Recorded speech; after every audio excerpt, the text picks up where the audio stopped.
अस्सलाम वालेकुम YouTube family. होर सुनाओ किदा सेहत भी ठीक आ। अज बनाने लगे हैं आप फालसे का जूस।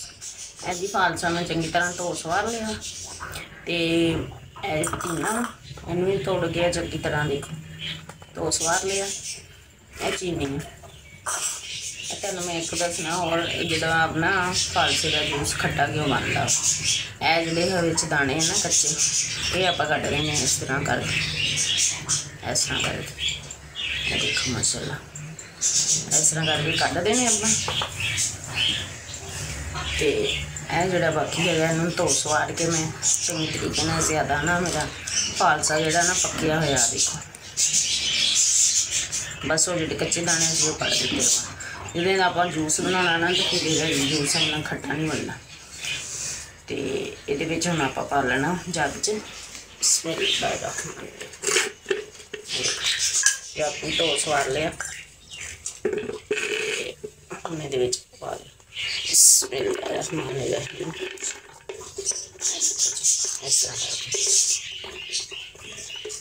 सारा आप पा लेना पा के हाली आप चीनी पा देना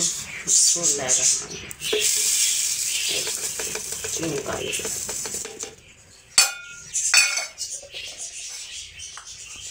पतीना पा लेना देखो मैं पा लिया इस तो सारिया चीज़ा पाइया तो जो पतीने का तो ना माशाल्लाह हजमेदार बनेगा।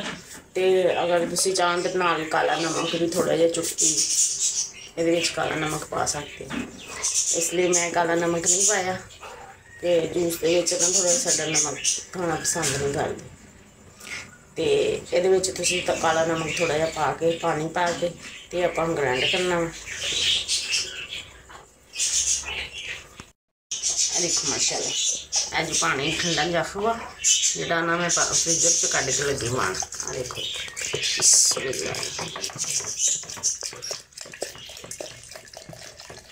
पानी पा लिया पानी पा के हम आप ग्राइंड कर लेना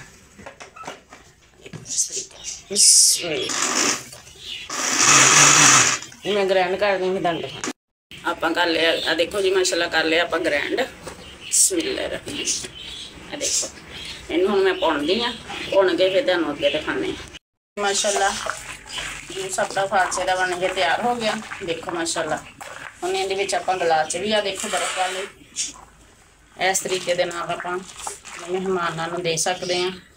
बिस्मिल्लाह देखो माशाल्लाह इनका माशाल्लाह बड़ा फायदा होंदा गर्मियों के देखो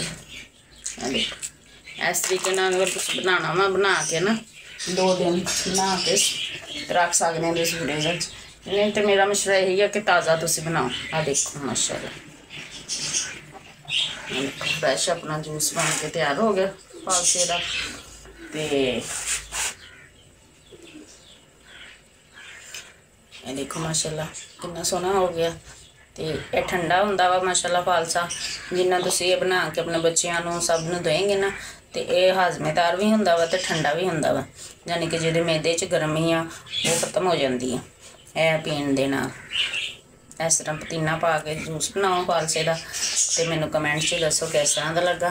अगर तुसीं शरबत बनाना सीखना चाहते हो भी दसियो मैनू कमेंट च किस तरह का फिर मैं तुहानूं बनाना दसूँगी।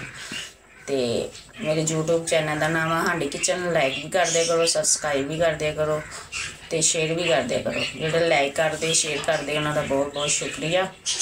तो ओके जी अल्लाह हाफिज़ दुआओं जी याद रखिए।